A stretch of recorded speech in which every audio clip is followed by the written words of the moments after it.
usted la noticia que es clave. Mire usted toda la información. Oiga bien, opiniones que tienen. ¿Tú qué puedes decir? Cómo tengo el alma de tanto amar.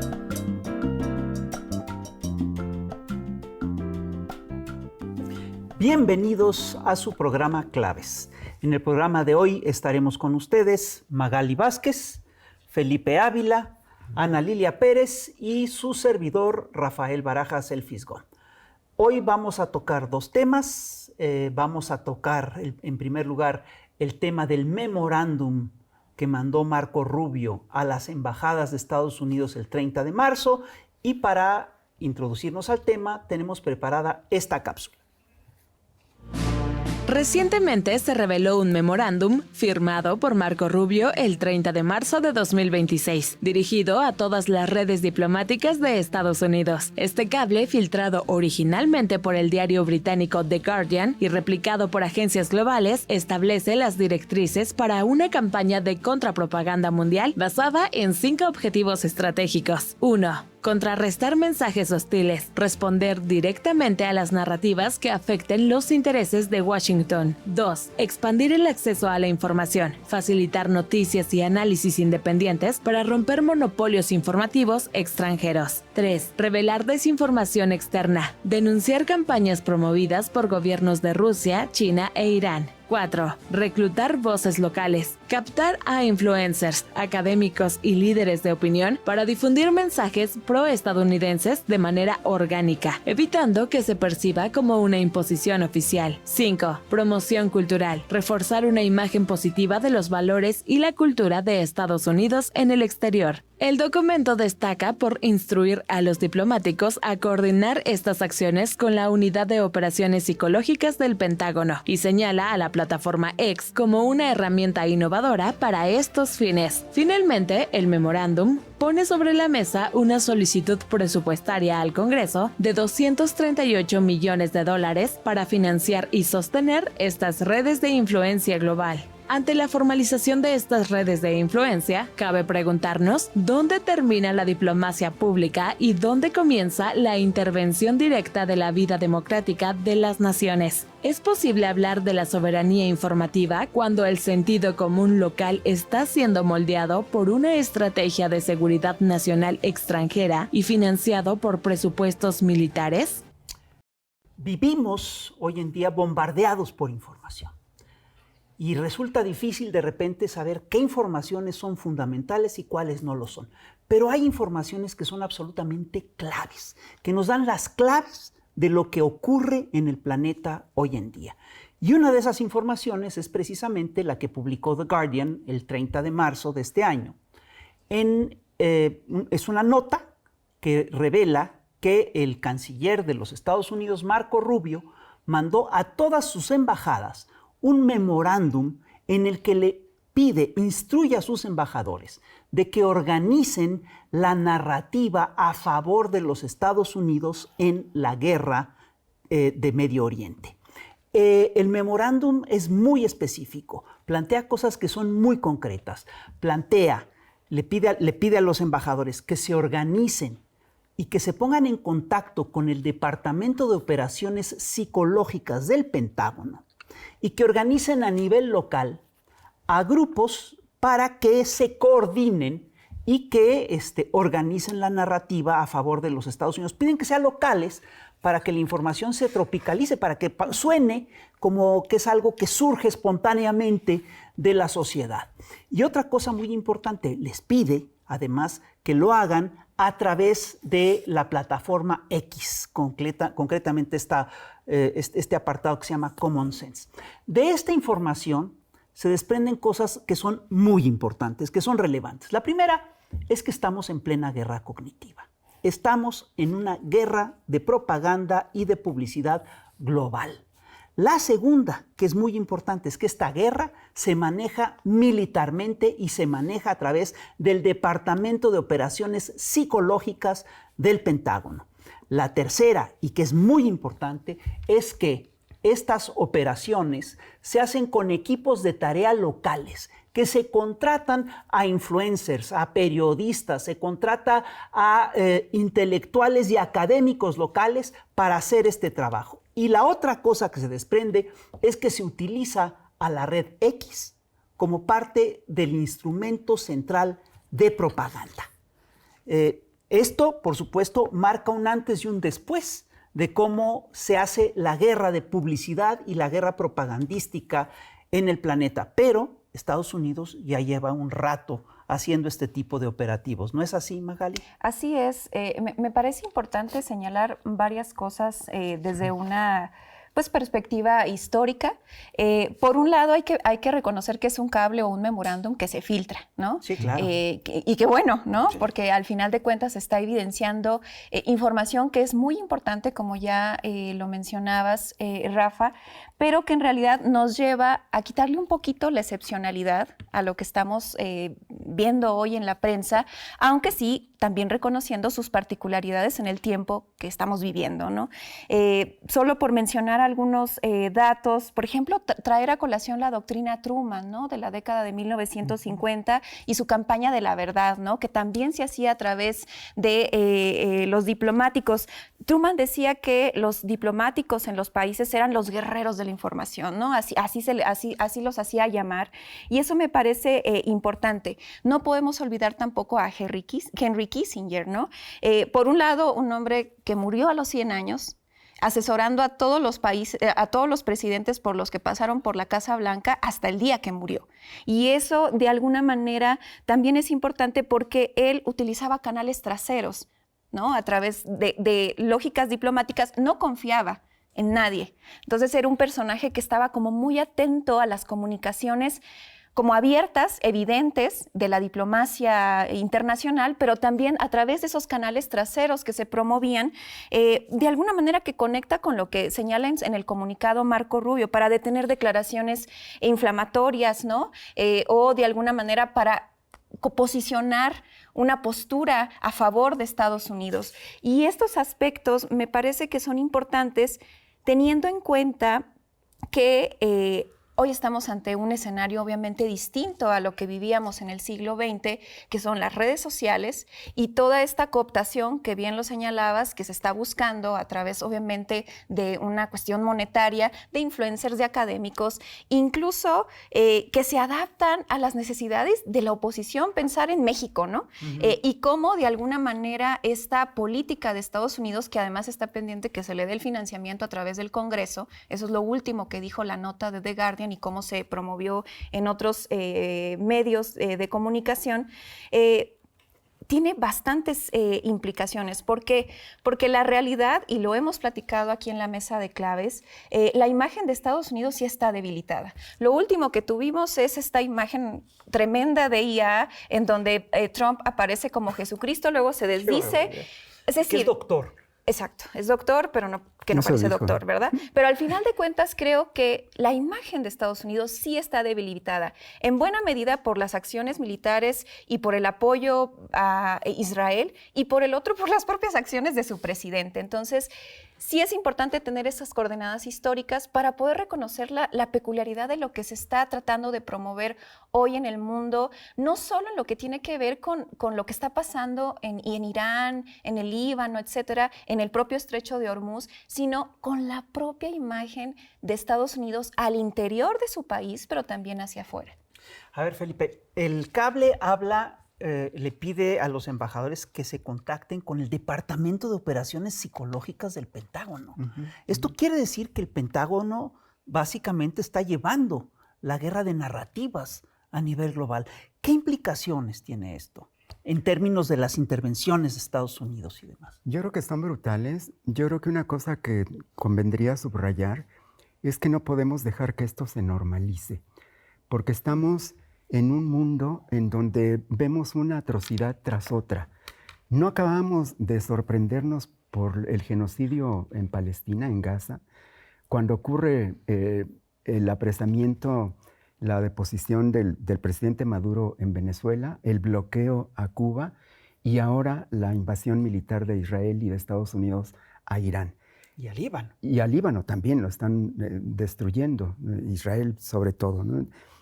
estos escándalos que deberían de ponernos a todos a protestar, a hacer todo lo que esté a nuestro alcance, como en su tiempo eran las protestas contra la guerra de Vietnam, ahorita tenemos una gran cantidad de conflictos regionales promovidos por los mismos personajes.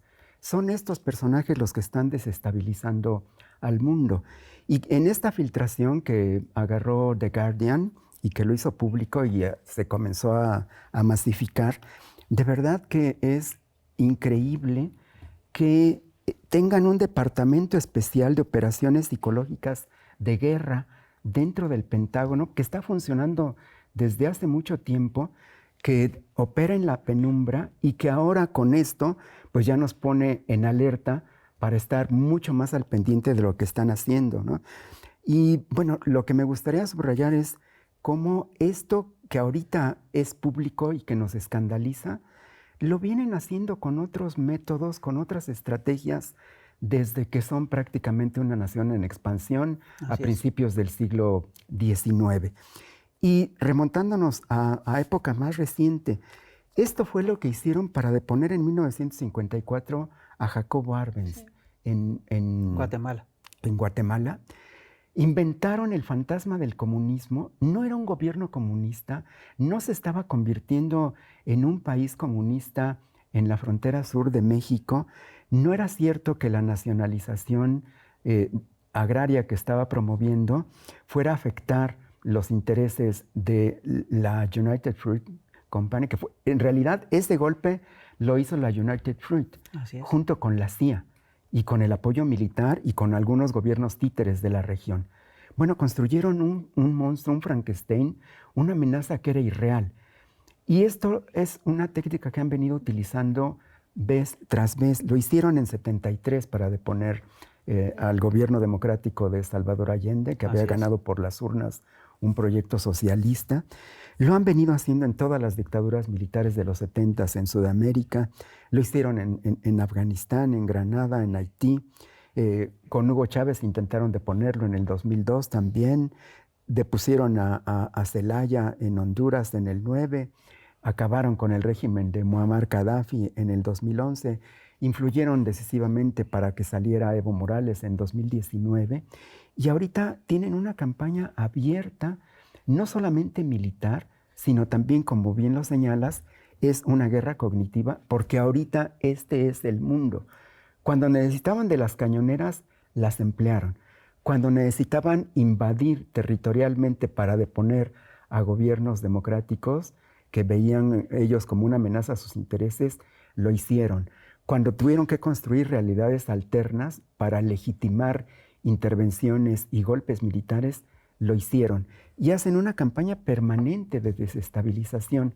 Bueno, esta es una más, nada más que con los instrumentos del mundo contemporáneo, que es un mundo tecnológico, es un mundo de redes sociales, es un mundo interconectado. Y bueno, pues hay que estar muy, muy alertas ante esto. Wow, la guerra es cognitiva y es una guerra de desinformación, Ana Lilia. ¿Qué nos puedes decir sobre que retomo primero lo que planteaba Magali, el carácter de confidencialidad que debía tener un memorándum de secreto que queda expuesto a partir de que este medio de comunicación lo revela y nos da evidencia de algo que ya ocurría y que hoy, en tiempos de redes sociales, pues están haciendo uso de ello para imponer una narrativa. Es la otra guerra que está llevando Estados Unidos, que ha perdido, que no comienza con Irán tampoco. Tenemos antecedentes muy evidentes de todas estas actuaciones injerencistas, que son las que describía Felipe. Todo eso fue injerencismo. Entonces, lo que se pretende con esta guerra financiada desde el Departamento de Guerra de Estados Unidos, que antes llamaban el Departamento de Defensa, hoy llaman el Departamento de Guerra, y que es además, dentro de toda la estructura de gobierno de Estados Unidos, el que más financiamiento ha recibido en años recientes, que es algo de lo que el Congreso estaba revisando, como si se paraba o no el financiamiento, que cada vez es más creciente precisamente para este departamento. Entonces, ahora nos queda claro con este memorándum de dónde vienen muchas de las narrativas artificiales que se han desplegado en varios países, el nuestro incluido. Nos queda claro también que Estados Unidos está en una situación de pérdida de esa narrativa, que ha perdido la guerra en Irán la perdió narrativamente y que recurre a estas estrategias que suenan cada vez más desesperadas.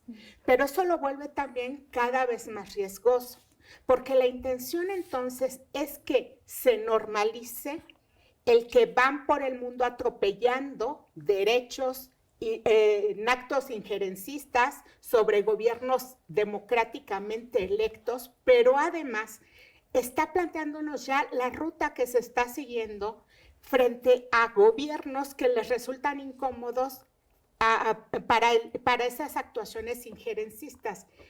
Y más aún, se está planteando o se pretende que se dé por algo normal, algo que debíamos dejar pasar, actos genocidas y esta erosión que Estados Unidos ha hecho del derecho internacional, el cómo se fueron desfondando los organismos internacionales para pisotear derechos por todo el mundo.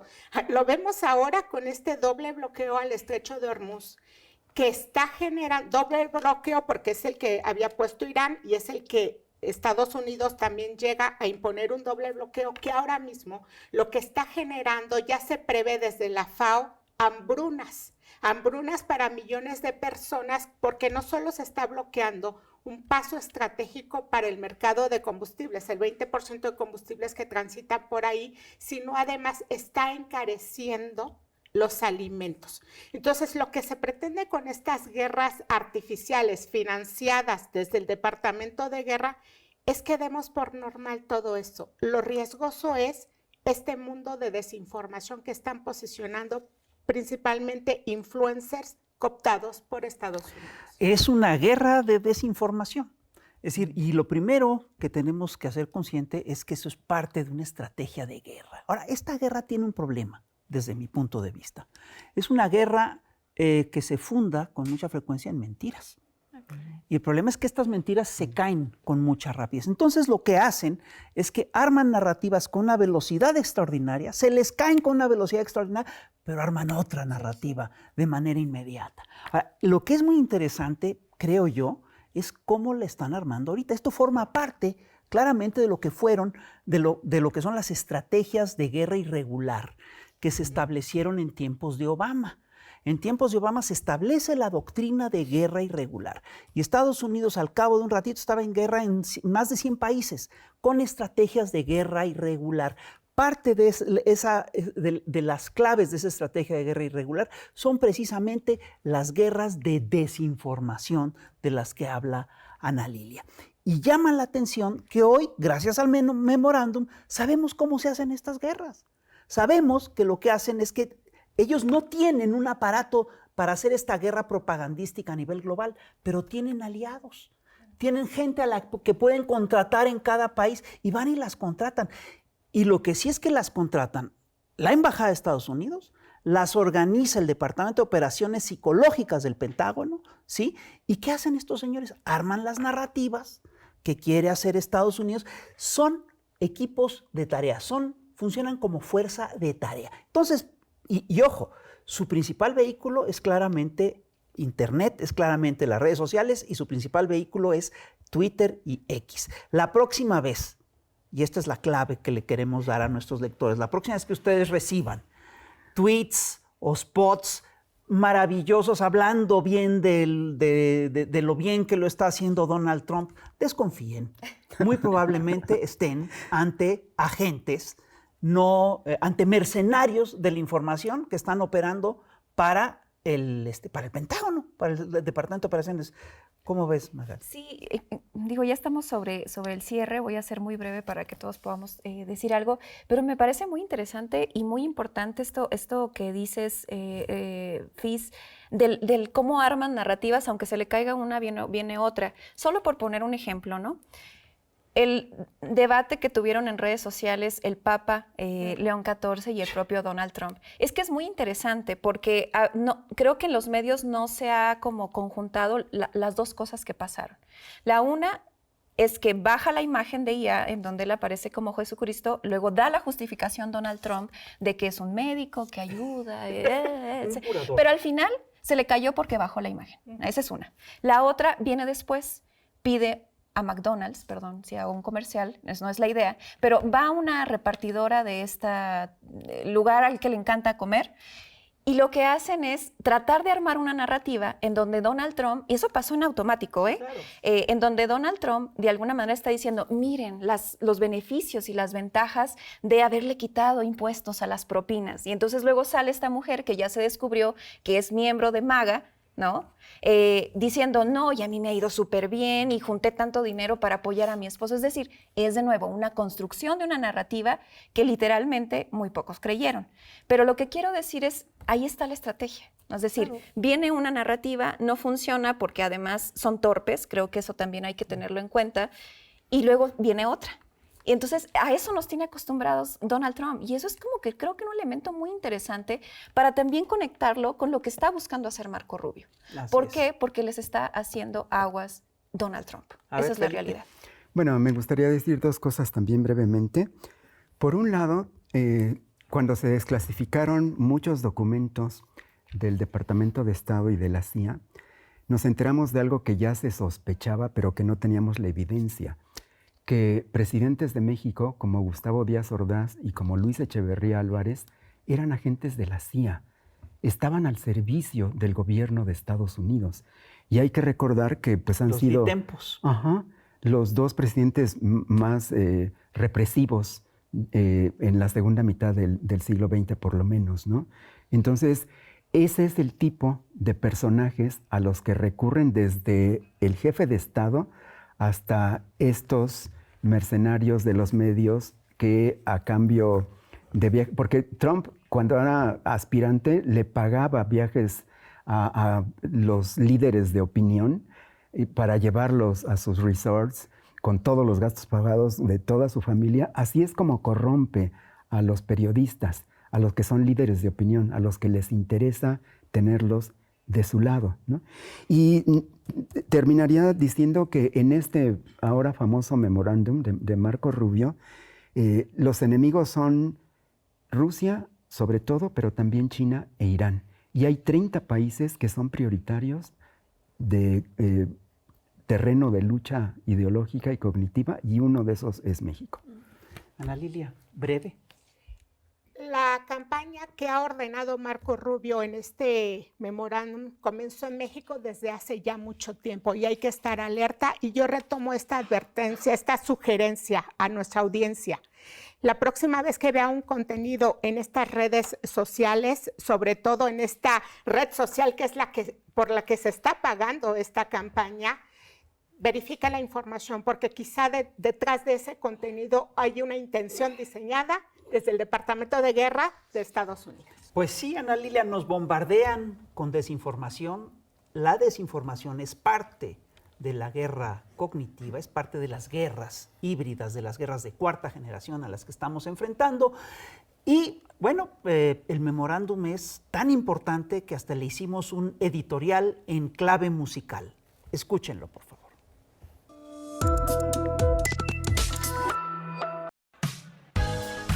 Desde el hoyo funky más prendido de Atlacomulco va esta rolita.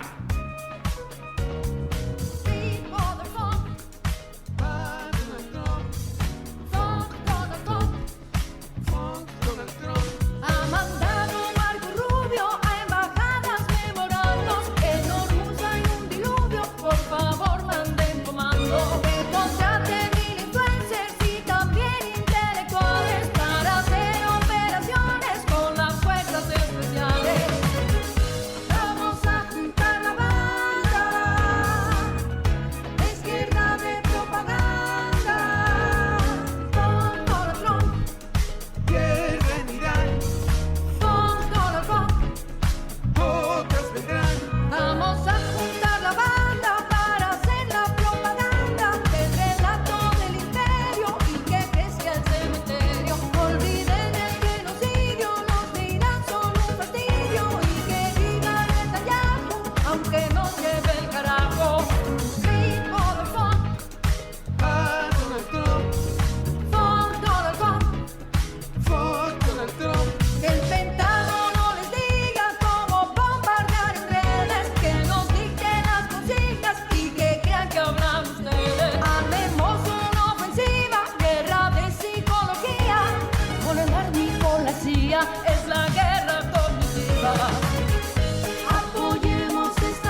Regresamos, queridas audiencias, a esta segunda parte de nuestro programa hoy de bloques, en donde vamos a hablar acerca de la cumbre de gobiernos progresistas que va a tener lugar este fin de semana en España.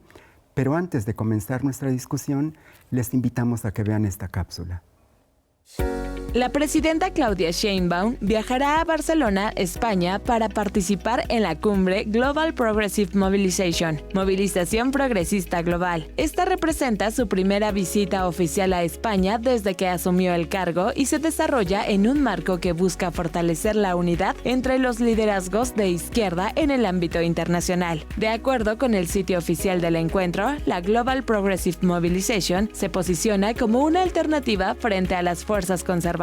Esta plataforma tiene como objetivo visibilizar soluciones progresistas basadas en la justicia social y el compromiso con los principios democráticos. Se concibe como un espacio de confluencia para que las y los participantes contribuyan a la reflexión desde sus propias perspectivas, regiones y tradiciones políticas. La iniciativa fue lanzada formalmente por Pedro Sánchez, presidente del Gobierno de España, y Stefan Löfven, presidente del Partido de los Socialistas Europeos y ex primer ministro de Suecia. No obstante, diversos análisis señalan que la propuesta fue impulsada en un primer momento por el presidente de Chile, Gabriel Boric. La plataforma cuenta con el respaldo de líderes internacionales, el Consejo de la Internacional Socialista y la Alianza Progresista. Durante el encuentro, que se llevará a cabo los días 17 y 18 de abril, se abordarán ejes temáticos como la defensa del Estado de Derecho, el combate a la desinformación, la transición verde y digital justa, la diplomacia para la paz y la gobernanza económica equitativa. Además de la presidenta Sheinbaum, se prevé la asistencia de mandatarios como Gustavo Petro, Colombia, Luis Ignacio Lula da Silva, Brasil, Yamadou Orsi, Uruguay, junto con académicos, líderes sindicales y figuras políticas de diversos países.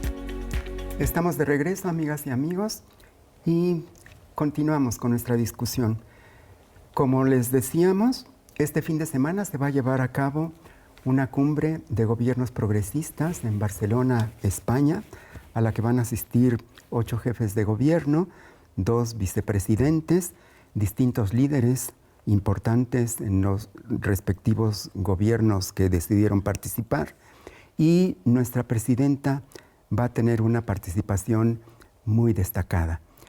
Creo que el que nuestra presidenta asista le da ya una importancia especial a esta reunión, porque la presidenta Claudia Sheinbaum Pardo creo que ha sido la mandataria que mejor ha sabido resolver la difícil relación bilateral con Estados Unidos, con un presidente como Donald Trump, y eso le ha dado un reconocimiento, un liderazgo internacional que creo que se va a manifestar en esta cumbre.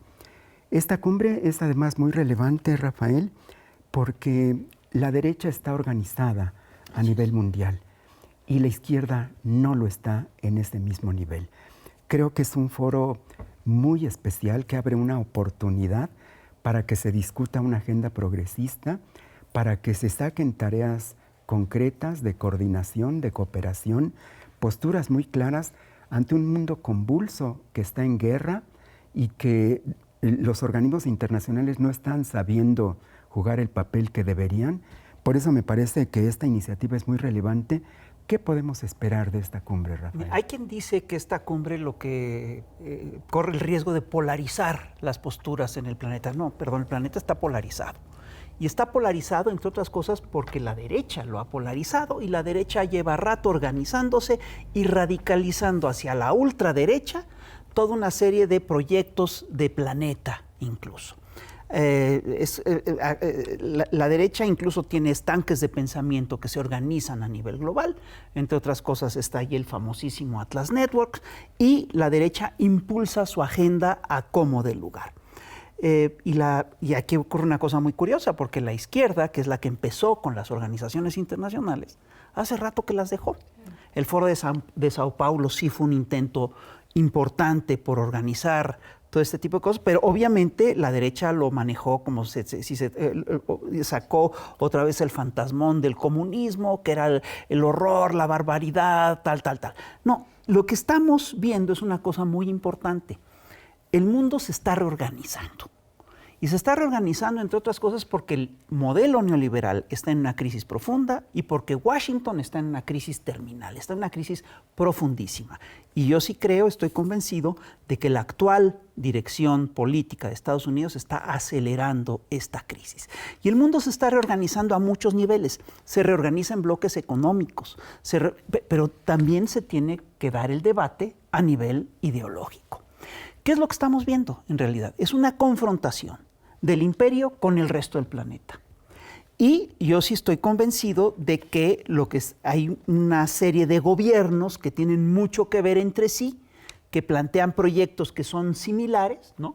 Y tiene todo el sentido que se unifiquen para discutir, para debatir, para plantear cuáles son los retos, cuáles son los problemas y cuáles son las cosas que unifican a todos estos gobiernos. Una, son gobiernos que creen en los estados de bienestar. Son gobiernos nacionalistas, son gobiernos, entre otras cosas, que buscan regresarle al Estado su función central, que es la de darle protección al ciudadano. Son gobiernos humanistas, son gobiernos que están en contra de la barbarie, que están en contra del genocidio.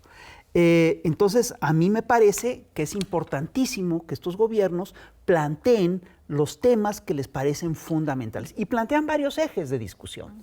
Uno de ellos es lo que acabamos de discutir, que es el tema de la desinformación, como el tema de que estamos bajo una guerra cognitiva a nivel global. Y lo otro son ejes sobre el desarrollo y sobre el bienestar de la sociedad,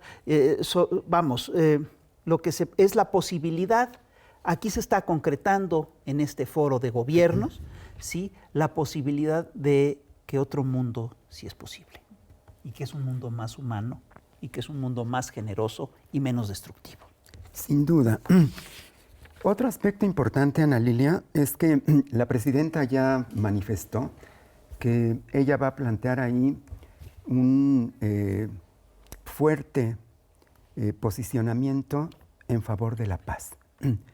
Ahorita la guerra en distintos focos del planeta es algo que está transformando la realidad del mundo, lo estamos viviendo todos los días en todos lados. No hemos encontrado la manera de detener estos conflictos bélicos y la guerra va a estar dentro de la agenda de esta cumbre.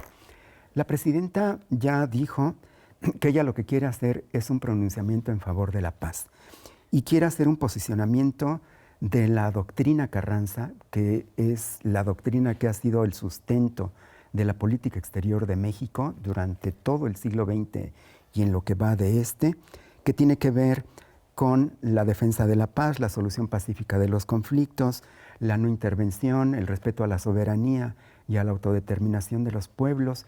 Esa es la esencia de la doctrina Carranza, que cobra en estos momentos una gran actualidad.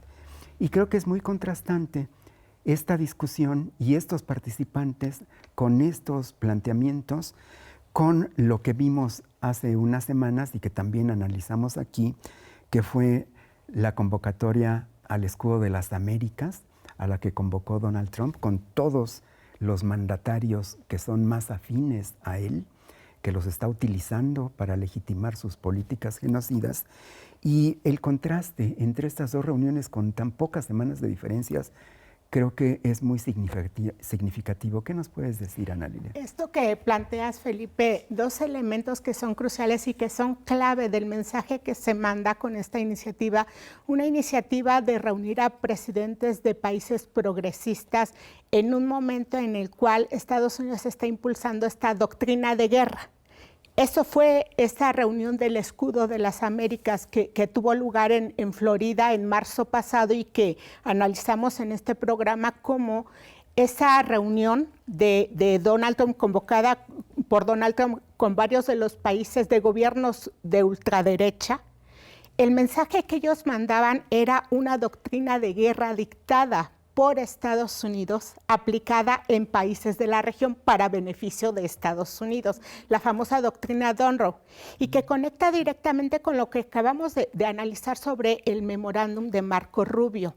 Estados Unidos está librando esa guerra en territorio contra varios países, contra Irán, el secuestro al presidente de Venezuela, el presidente en funciones, y otras actuaciones como bombardeos, también ataques a embarcaciones en nuestra región, no debemos perderlo de vista. Y por otra parte, esa doctrina de guerra que se está llevando también en contenidos digitales. Y eso es precisamente uno de los temas principales que plantean ya como un asunto que los presidentes deben discutir, que es parte de esa guerra cognitiva al cual los gobiernos deben poner mucho cuidado, y esa es una de las propuestas principales. Plantearlo así, esta reunión que tendrá lugar en Barcelona en unos días, es una propuesta de paz en tiempos de una guerra que está costando tantas vidas. Simbólico también que sea en España, donde el presidente del gobierno español, Pedro Sánchez, fue el primer jefe de Estado de un país europeo que le dice no a Donald Trump en este intento de volar, que los aviones estadounidenses, que las tropas pasaran por territorio europeo rumbo a estos ataques en Irán. Y es el presidente primero que se opone. Y bueno, ahora ya es todo una efervescencia también en Europa por lo que acaba de ocurrir de esta ofensa de Donald Trump en contra de 1.400 millones de católicos. Esta confrontación con el Papa que lo lleva incluso a rupturas con gente que en otros momentos lo apoyaba, como Giorgia Meloni, por ejemplo. Entonces, hay una recomposición también geopolítica y que la vamos a ver reflejada con lo que se proponga en esa cumbre, donde sin duda uno de los mensajes principales será el de la presidenta, que además es su primer gira por Europa, y es muy relevante que sea en un momento en que las encuestas la colocan en un nivel de popularidad muy relevante. Sin duda, Ana Lilia. Magali, esto que estamos viendo en la actualidad no es la primera vez que ocurre como una amenaza contra la civilización. Se ha dicho desde hace meses que estamos presenciando un ascenso de una especie de neofascismo encabezado por Donald Trump, por su movimiento MAGA, por toda la gente de los partidos de derecha y ultraderecha que lo secundan, incluyendo muchos gobiernos, además gobiernos que están ganando elecciones en los meses, en las semanas previas. Pero ya hubo también un intento exitoso, por fortuna, de detener una amenaza civilizatoria como fue el nazifascismo en la década de 1930. ¿Qué similitudes encontrarías tú entre lo que hizo la izquierda, los gobiernos progresistas, los pueblos, para detener el avance de Hitler con los frentes populares, y qué podrían servir como experiencias para lo que estamos viviendo y necesitando ahora? Sí, creo que es una coordenada histórica que no debemos de perder. Me parece que es evidente que estamos ante un resurgimiento de una expresión del fascismo, claro, ya lo hemos discutido acá, con características muy particulares ancladas pues al contexto que estamos viviendo en este siglo XXI, entre ellas las redes sociales, la desinformación, todo lo que hemos estado platicando. Pero sí creo que el Frente Popular fue una experiencia muy exitosa en cuanto a cómo se convergieron en la solidaridad internacionalista, no solo comunistas, socialistas, reformistas, gente que creía en la construcción de la democracia y además en la dignidad de los seres humanos ante lo que estaba ocurriendo en la Alemania nazi.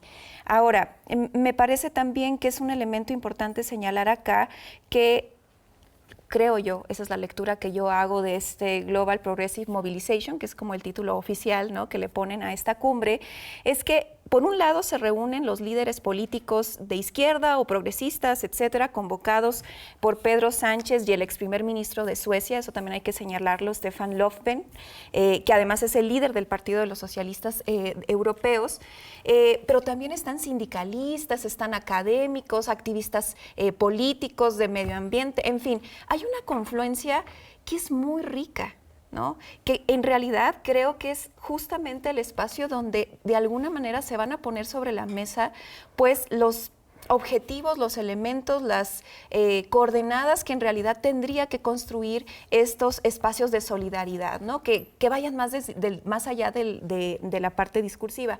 También me gustaría señalar que el día de ayer se conmemora a la República Española y el donde va a tener lugar la cumbre es en Barcelona, uno de los reductos de la resistencia en la Guerra Civil Española. No pasarán. ¿Quiénes? Pues los fascistas, ¿no? Y entonces me parece tan simbólico el espacio, el lugar donde va a tener lugar esta cumbre, que de alguna manera, además de 3,000 asistentes, ¿no? Participantes, etcétera, de diferentes tendencias, y creo que es la vía más correcta para luchar contra la ultraderecha, es decir, la convergencia de figuras que provienen de partidos socialistas, de movimientos de izquierda nacionalistas, en fin, porque tienen que haber puntos de encuentro. Claro, habrá diferencias, pero creo que lo más importante es reconocer por lo que van los objetivos de esta movilización. La justicia social, ya lo decía Rafa, el estado de bienestar, pero particularmente todo lo que tiene que ver con la desinformación, el derecho internacional que ha sido socavado por Donald Trump, Israel y todos los entes, ¿no?, que están alrededor de ellos, y los derechos humanos, que me parece importantísimo. Fíjate, Trotsky decía en la década de los 30 que el fascismo era la desesperanza. Es el movimiento de la desesperanza que se mueve contra la esperanza del progreso de la humanidad. Y yo creo que estamos otra vez ante la misma disyuntiva. El fascismo es la desesperanza contrarrevolucionaria. Y es la desesperanza, además, distópica, de un imperio que se está cayendo a cachitos y que está provocando guerras, genocidio, y que está provocando, que está provocando dolor, sangre, y perdón, pero que tiene además brotes de locura, que se expresa a través de brotes de locura, como esta imagen de Trump como Jesucristo curando a un personaje, etcétera. Bueno, es la desesperanza contrarrevolucionaria, y precisamente esta cumbre es la esperanza simplemente de un mundo mejor, la esperanza de un mundo con alternativas, con posibilidades de salida. Eso es justamente lo que está en juego en todo este proceso. Y aquí hay una cosa que es muy simple. Entró en crisis el modelo neoliberal a nivel global, entró en crisis Estados Unidos a nivel global. Obviamente todo este movimiento fascista es un rebrote muy desesperado por apuntalar ese régimen. Sin embargo, ese régimen se está cayendo a cachitos, y yo sí creo que esta cumbre es precisamente la esperanza.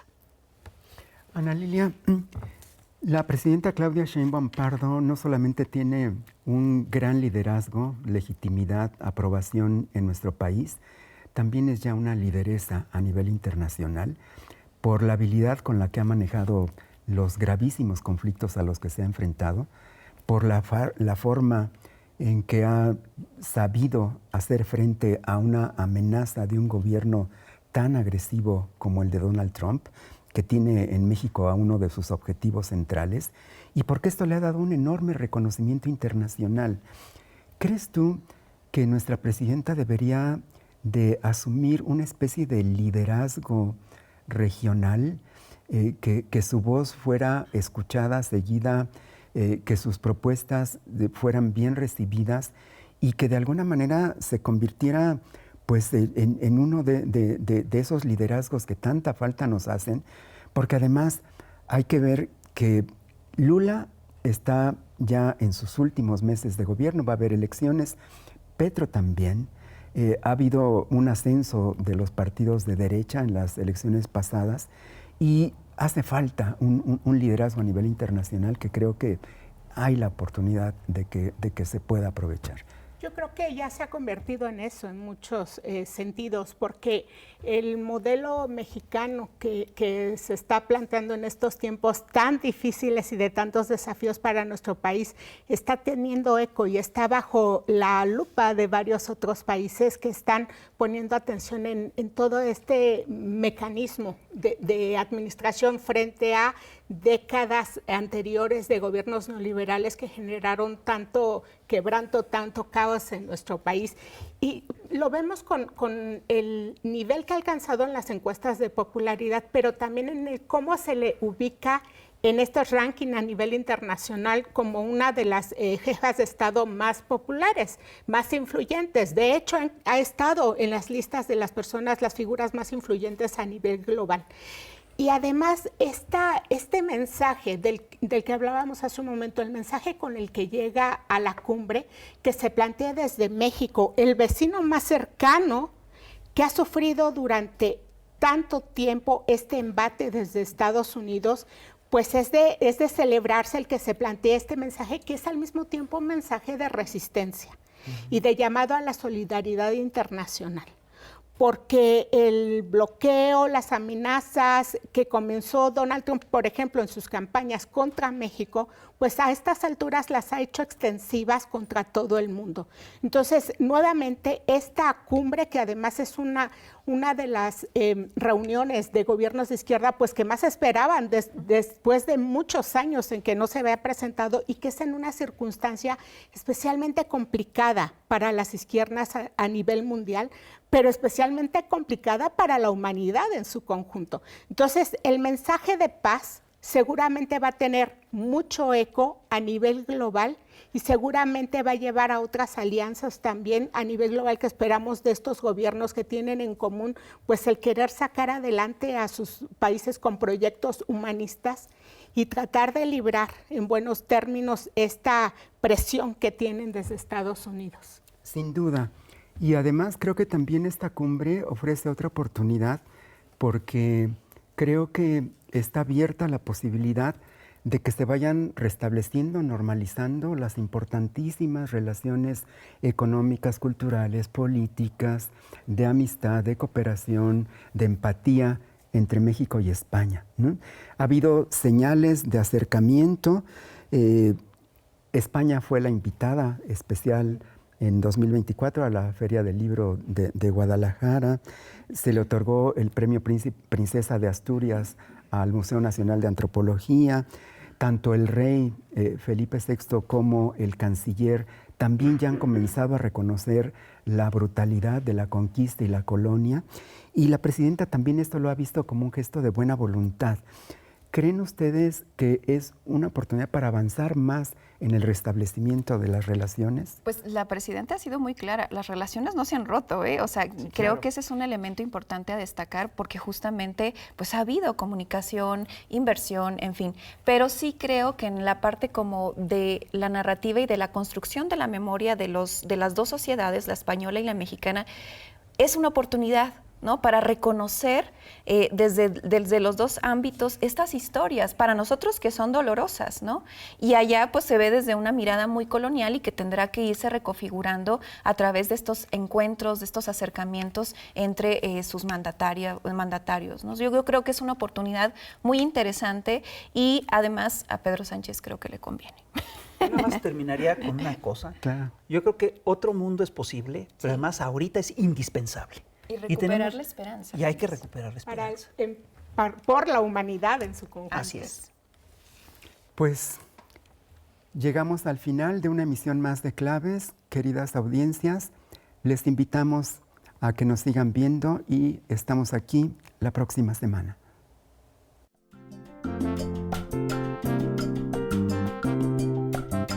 Oiga usted la noticia que es clave.